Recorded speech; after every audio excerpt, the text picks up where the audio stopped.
Bonjour, nous sommes tous ensemble à Dakar pour une conférence co-organisée par l'AMCEP et l'AMCEP sur le thème gouvernance dans le chômage des jeunes. Et nous avons le plaisir d'accueillir aujourd'hui Jean-Paul Barbier, expert principal emploi au Bureau international du travail, et Jean-Pierre Alix, consultant, afin qu'ils nous parlent d'une étude qu'ils ont actuellement en cours. Jean-Paul Barbier, vous êtes expert emploi au Bureau international du travail de Genève et vous nous avez rejoint à Dakar pour contribuer à nos travaux, comme vous le faites très régulièrement, mais également pour nous présenter une étude que vous êtes en train de conduire sur les pays d'Afrique francophone.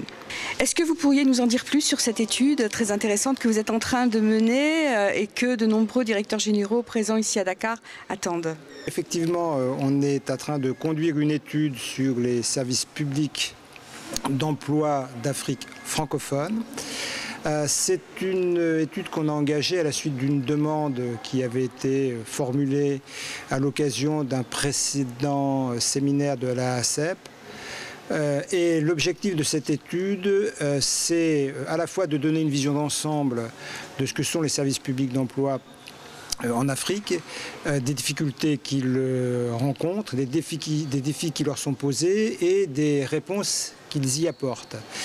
Et au-delà de cet aspect général, on procède aussi à une étude comparative. C'est-à-dire qu'on met en regard les différentes pratiques des uns et des autres, avec pour principal objectif de mettre en valeur ce qui fonctionne. Il ne s'agit pas tant de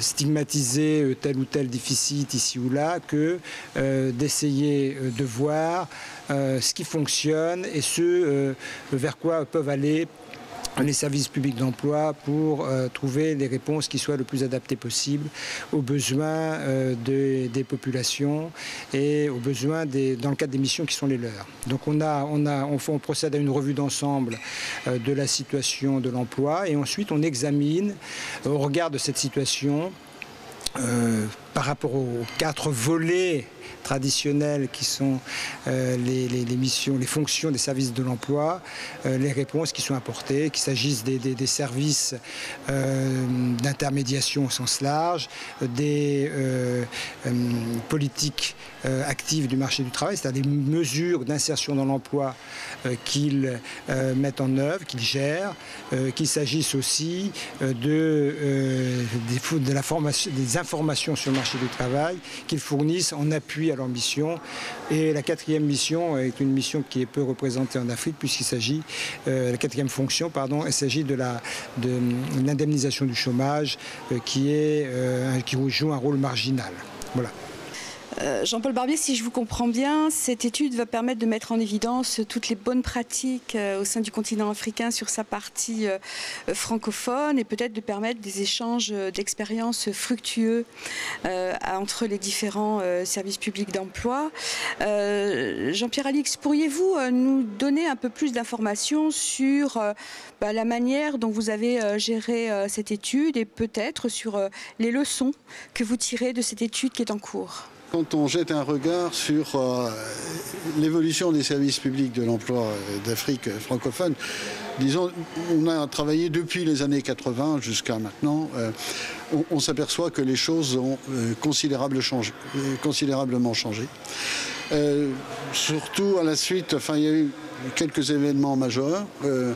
Par exemple, le sommet extraordinaire des chefs d'État et de gouvernement de Ouagadougou en 1994, puis 2004, où on s'aperçoit que la donne a totalement changé pour les services publics de l'emploi, notamment à la fois dans leur positionnement institutionnel, dans leur façon de procéder, etc.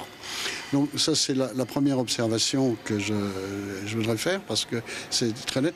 La seconde, le deuxième enseignement que je retire de ce travail, c'est que il y a à la fois beaucoup de similitudes entre les différents services publics de l'emploi des régions du monde, mais il y a de toute évidence aussi une spécificité africaine.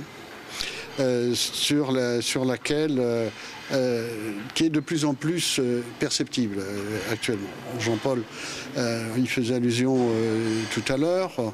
Peu de services de l'emploi sont investis sur les aides au chômage parce que ces pays n'en développent pas. Par contre, on s'aperçoit que qu'en plus des activités de placement traditionnelles, on s'aperçoit que les services publics de l'emploi sont de plus en plus fortement investis sur toute la partie de l'auto-emploi, de la création d'activités, notamment parce qu'on est dans des régions où le secteur informel représente quelquefois plus de 80% de l'emploi. J'imagine que ce séminaire AMCEP-ANPEJ va vous permettre d'échanger avec de nombreux DG et certainement de compléter toutes les informations précieuses que vous avez déjà dû collecter. Est-ce que vous pourriez nous dire à quelle échéance on pourra avoir connaissance du résultat de vos travaux? Parce que je suis certaine que tous les gens qui sont ici à Dakar ont hâte de pouvoir lire ce retour et peut-être d'en tirer des éléments importants dans les projets qu'ils vont mettre en œuvre.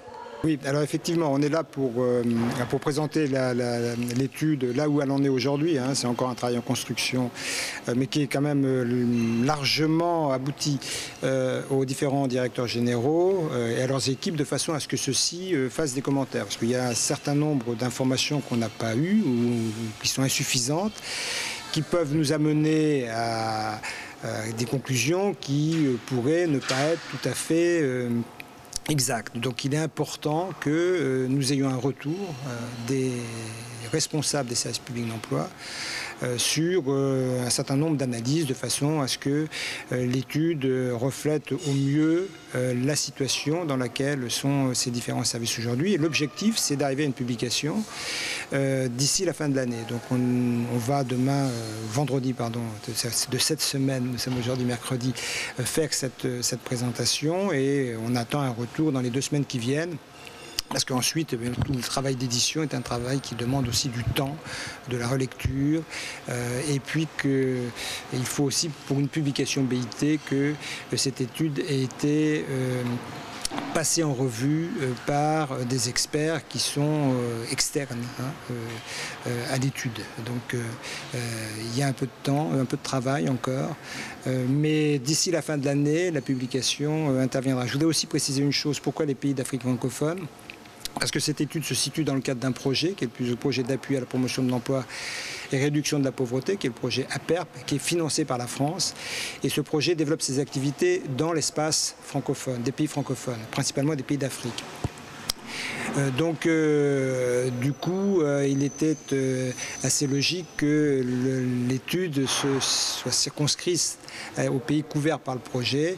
Puis, par ailleurs, mener une étude sur l'ensemble des pays d'Afrique qui eût été intéressante aurait demandé un travail considérable avec des difficultés de comparaison, notamment en raison des approches qui sont un peu différentes du côté entre les pays anglophones et les pays francophones sur un certain nombre de sujets. Et puis en même temps, on couvre déjà combien? C'est 17-18 pays là, je compte dans le cadre de l'étude. C'est énorme. Pour une étude comparative, il faut bien dire que c'est un peu une gageure de couvrir autant de pays.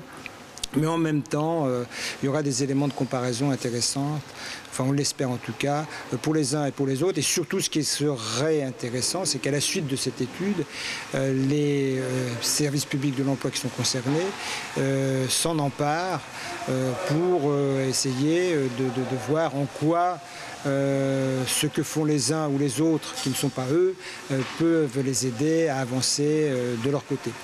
Je voudrais aussi remercier l'AMCEP qui nous a donné tout son appui, notamment en termes d'information, et qui nous donne encore son appui dans le cadre de la présentation qu'on va faire au cours de cet atelier. C'est pour nous une aide très, très précieuse, et donc on en est infiniment reconnaissant à l'AMCEP. Messieurs, je vais vous remercier de votre contribution toujours efficace. Vous souhaitez un très bon séminaire et peut-être vous dire à très très bientôt pour que vous puissiez nous présenter les résultats de cette étude. Merci Monsieur Barbier, merci Monsieur Alix et donc à très vite.